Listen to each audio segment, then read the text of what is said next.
Leamos y aprendamos juntos.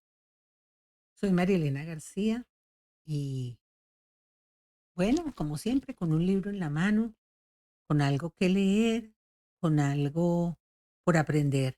Pero no solamente eso, también compartir con ustedes el conocimiento, los datos curiosos, importantes, emocionantes, para que nuestra imaginación vuele, para que nos recreemos con el pasado, vivamos el presente y nos imaginemos el futuro.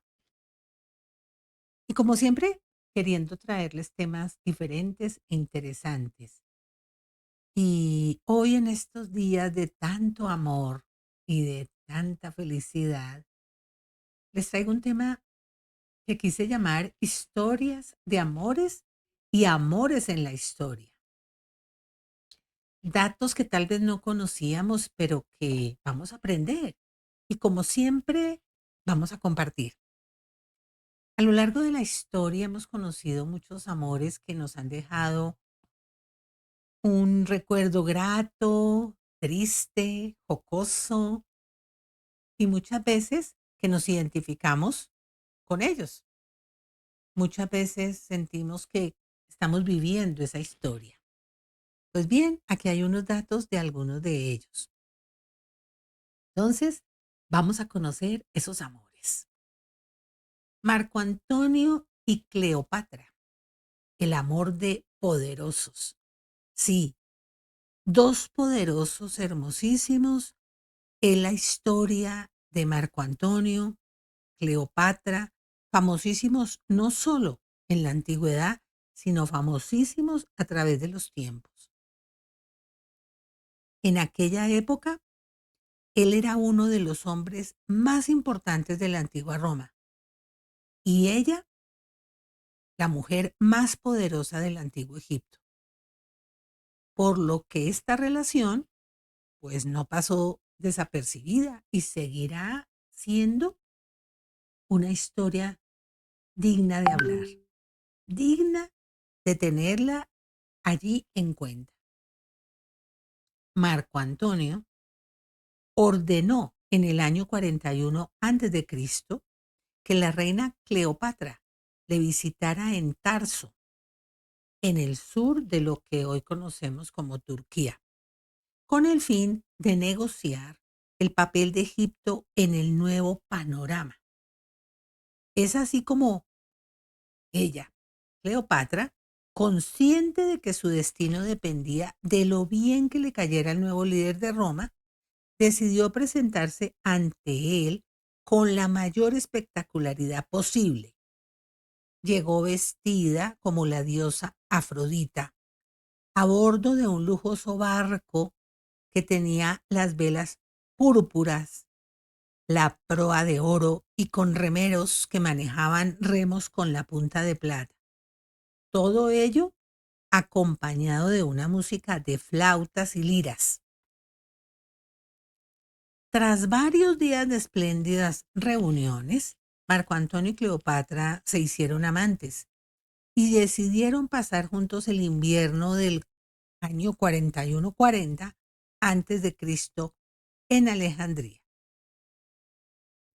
En ese tiempo, Marco Antonio y la reina vivieron un idilio repleto de banquetes, expediciones de caza, espectáculos deportivos, teatro y danza. Y por supuesto, cada evento hacía un derroche excesivo de ostentación, extravagancia, lujo, poder, orden, pero sobre todo ese poder que ellos tenían, ese reconocimiento. Y fruto de esta relación nacieron los primeros hijos que fueron gemelos, Alejandro Helios y Cleopatra Selene. Luego de tanta diversión y complicidad, Marco Antonio regresó a Italia y no volvió a ver a Cleopatra en los siguientes 3 años y medio. y es imposible saber hasta qué punto su amor era verdadero o hasta qué punto su amor era de interés mutuo. Pero es muy probable que al principio la conveniencia y los intereses jugaran un papel mucho más relevante que la pasión. Él necesitaba dinero y provisiones que un país tan rico como Egipto le podía suministrar para sus futuras guerras. Y mientras tanto, ella, muy inteligente, ingeniosa, carismática, complació al romano no solo para conservar el poder, sino para lograr concesiones que devolvieran a su país al esplendor y la grandeza propia de siglos anteriores. Pues Marco Antonio cayó rendido ante la belleza y el encanto de Cleopatra, y juntos formaron una pareja que hizo que Egipto viviera su edad dorada. Pero todo tiene un fin. Así como todo empieza, todo acaba. Y estos amores o este amor también terminó. Marco Antonio se suicidó en agosto del año 30 antes de Cristo, después de perder la batalla de Actium. Y pocos días después, Cleopatra decidió también acabar con su vida. Se cree que permitiendo que una cobra la mordiera. Si observan, ella tiene aquí en su mano una culebra, la cobra. Y este amor que perdurará en el tiempo y en las leyendas, en las lecturas, pues también nos deja muchas enseñanzas y mucho por seguir aprendiendo y por seguir investigando. Otro de los grandes amores fueron Napoleón Bonaparte y Josefina. Y esta es la historia de un amor no correspondido. Es una historia diferente, muy diferente.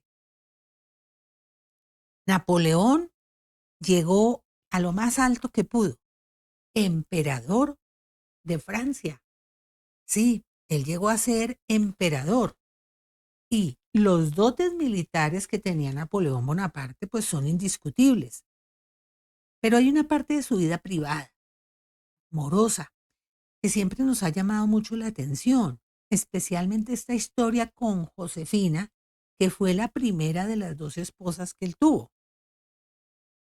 Josefina tenía 32 años cuando conoció a Bonaparte, siendo él 6 años más joven. Ella estaba viuda de su primer marido con el que había tenido dos hijos, Eugenio y Hortensia. Se sabe que fue una mujer no demasiado alta, delgada, con la tez morena y con una tendencia a hablar muy poco, ya que tenía un complejo con sus dientes.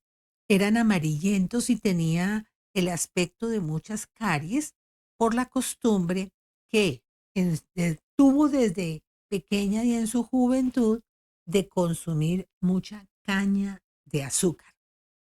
Es así como la historia de amor que hay entre los dos es reconocida y entendida por todas estas cartas que ellos eh, tenían el uno del otro y en las que se puede deducir que Napoleón amaba completamente a Josefina y que no era tan correspondido como él quisiera, porque Josefina era una mujer que tenía una vida social muy amplia, que siempre estaba en diversión, pero que no hizo mucho por cultivar su intelecto.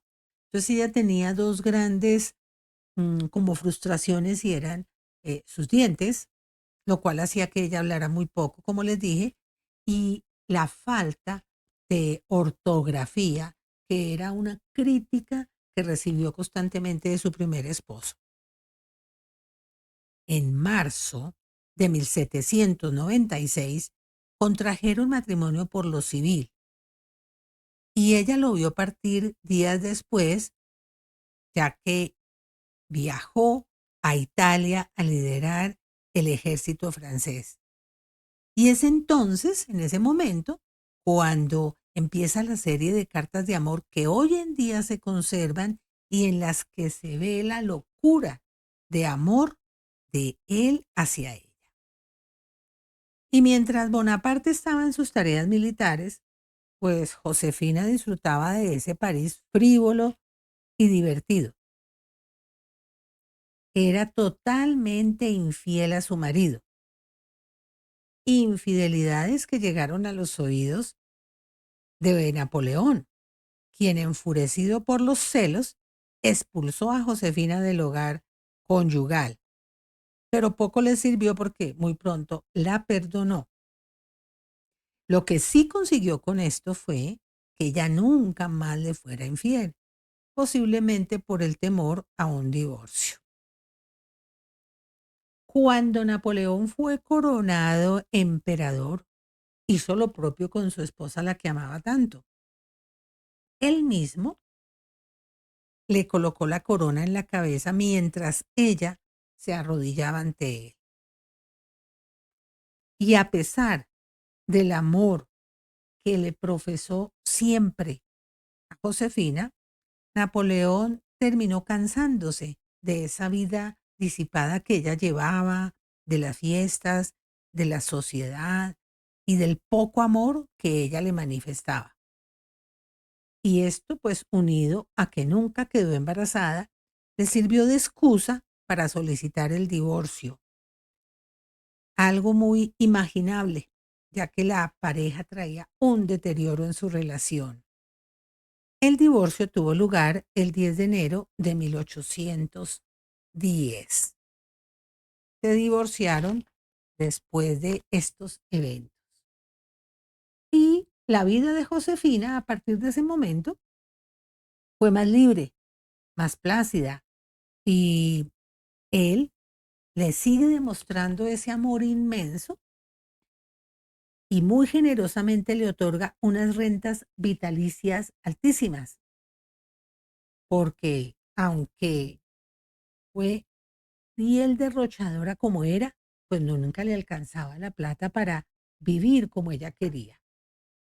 Y Napoleón, pues, le da estas dotes altísimas con las cuales ella pudo continuar su vida como la quería.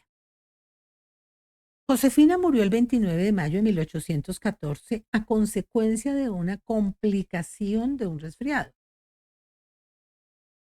Y Napoleón muere el 22 de julio de 1832 de cáncer de estómago, aunque oficialmente y según la autopsia realizada por 7 médicos diferentes, no se tenía un diagnóstico real. Sin embargo, años más tarde, su cuerpo fue repatriado a Francia y se hicieron nuevas pruebas con su cabello que reflejaron unos niveles altísimos de arsénico en el cadáver. Así terminó esta historia de amor que, como les dije, fue poco, poco correspondida. Y nos vamos a una historia más cercana. Bolívar y Manuelita. Una pasión histórica. Amantes de la libertad y comprometidos totalmente con la lucha por la independencia, fueron conquistados por la pasión de un amor clandestino, un amor por correspondencia con encuentros fortuitos que endulzó la vida de las dos figuras más importantes de Sudamérica. Manuelita Sáenz estaba enamorada de la independencia, de la revolución y del pensamiento de Bolívar. Sin conocerlo en persona, defendía sus ideales como si fueran de ella y luchaba incansablemente por formar parte del proceso de la independencia. El 16 de junio de 1822, Bolívar llegó a Quito y el universo conspiró para que sucediera ese primer encuentro. Ella tenía apenas 24 años y él 39. Manuelita en su diario lo describe así, comillas. Cuando se acercaba al paso de nuestro balcón, tomé la corona de rosas y ramitas de laureles para que cayera frente al caballo de Simón, pero con tal suerte que fue a parar con toda la fuerza de la caída justo en su pecho. Me ruboricé de la vergüenza, pues el libertador alzó su mirada y me descubrió aún con los brazos estirados, pero me sonrió y me hizo un saludo con el sombrero, pavoneándolo y mirándome. Cierro comillas. Bueno, fíjense cómo es el destino, cómo es eh, el universo cuando conspira en lo que nosotros queremos y deseamos. Y desde ese encuentro en Quito fueron amantes. Bolívar había perdido a su esposa en 1803, pero tenía amantes ocasionales. Por su parte, Manuelita estaba involucrada en un matrimonio por conveniencia con un inglés llamado James Storm desde 1817, pero esto no impidió que viviera una apasionada historia de amor con su ídolo, el Libertador. Como dato curioso, el esposo de Manuelita estaba enterado de los amores de ella con Bolívar, pero permitió que se diera ese romance porque para él era más frustrante ante la sociedad tener un divorcio. Así que él permitió que Manuelita y Bolívar tuvieran sus amores. Ambos manejaban los mismos ideales libertadores, por lo que además de amantes eran cómplices y socios. Manuelita le servía de informadora a Bolívar. Estudiaba con cuidado los movimientos de las tropas y en más de una ocasión lo salvó de un atentado. Por eso algunos la conocen como la libertadora del libertador. Y si bien Bolívar le expresaba su amor por medio de poéticas cartas, parecía no ser suficiente para Manuelita. Además de sus labores como político, el Libertador tenía millones de conquistas en todos los pueblos, lo cual atormentaba profundamente a Manuelita. Ella, en una carta del 14 de abril de 1925, le escribió, comillas, ha partido con usted mi única esperanza de felicidad. ¿Por qué entonces le he permitido escurrirse de mis brazos como agua que se esfuma entre los dedos? Encuentro que satisfaciendo mis caprichos se inundan mis sentidos, pero no logro saciarme. No hay nada que se compare con el ímpetu de su amor. Cierro comillas. Y Bolívar, también poético, generoso, le responde, comillas, Manuela Bella, Manuela mía, hoy mismo dejo todo y voy cual centella que traspase el universo a encontrarme con la más dulce y tierna mujercita que colma mis pasiones, con el ansia infinita de gozarte aquí y ahora, sin que importen las distancias. Espérame y hazlo ataviada con ese velo azul y transparente, igual que la ninfa que cautiva al argonauta. Cierro comillas. El amor entre Manuelita y Simón Bolívar sobrevivió en el tiempo gracias a la fuerza de sus sentimientos y a la pureza de sus emociones, que fueron expresadas en cartas que se mantuvieron con el paso de los años y que son testigos de un amor en tiempos de guerra. Los últimos días del Libertador fueron iniciando con un catarro pulmonar que, habiendo sido descuidada, pasó a estado crónico y luego se degeneró en tisis tuberculosa. La muerte del Libertador el 17 de diciembre de 1830 se produjo en la ciudad de Santa Marta, en Colombia, a los 47 años de edad. Por su parte, Manuelita siguió defendiendo el proceso, pero en 1834 fue expulsada del país. En Ecuador, su país, no la recibieron.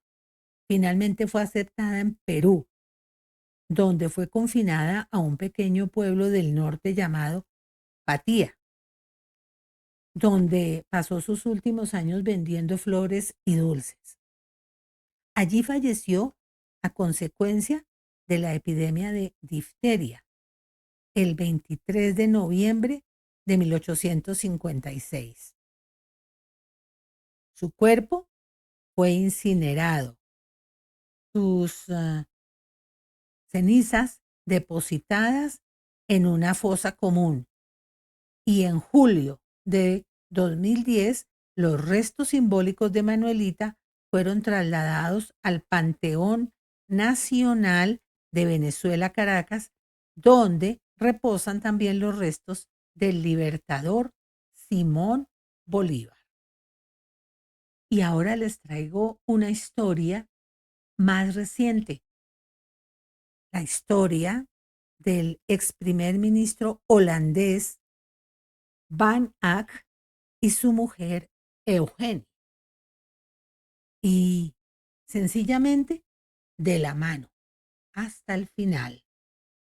Sí. Pues miren, la historia es tan reciente que esto sucedió en estos días, ahorita, en febrero del año 2024, más exactos, el 5 de febrero. ¿Y cómo empieza esta historia de amor? Van Ack llevaba 70 años con su esposa Eugenia, a la que conoció durante su época de estudiantes en Nimeja, en estos Países Bajos. Y desde entonces fueron inseparables. Ella le acompañó y le aconsejó durante toda su vida. Juntos viajaron por el mundo por trabajo y fueron inseparables durante décadas. Por eso también tenían claro que no querían vivir el uno sin el otro. Siempre dispuestos a participar en eventos políticos, familiares, sociales, pero los dos siempre los vieron acompañados. Iban siempre los dos. Van Ack sufrió una hemorragia cerebral en el año 2019 y su salud se deterioró desde ese momento. Ahí fue cuando dijo que la eutanasia era una opción si la vida y el sufrimiento se le hacían insoportables. Su salud se volvió cada vez más frágil y quería centrar su atención en su esposa, en sus hijos y en sus nietos.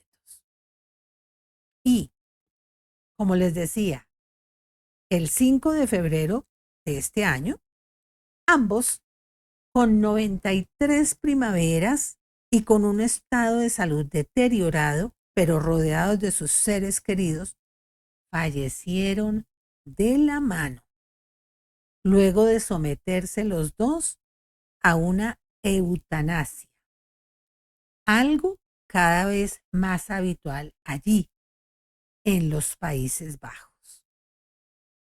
Así que decidieron marchar los dos de la mano. Bueno, y aquí están estas historias de amores y amores en la historia. Y ojalá que nuestros amores sean también historias de amores y que podamos ser ejemplo, ejemplo hermoso de amor y no necesariamente de pasión. Bueno, con un cafecito, con una lectura hermosa, los dejo, no sin antes decirles que cuando ustedes ingresan al link y pueden observar estos videos, ese link lo pueden compartir con otras personas. No es más sino copiar el link y enviarlo para que podamos compartir este conocimiento. Asimismo, en la parte inferior de este video, en YouTube, hay una sección que dice comentarios. Allí espero sus comentarios porque son valiosísimos para mí en sus opiniones, en sus sugerencias para mejorar, en sugerencias para temas y por allí los puedo saludar. Un abrazo, feliz jornada. Nos vemos nuevamente acá en Leamos y Aprendamos Juntos. Soy Marilena García. Un abrazo para todos.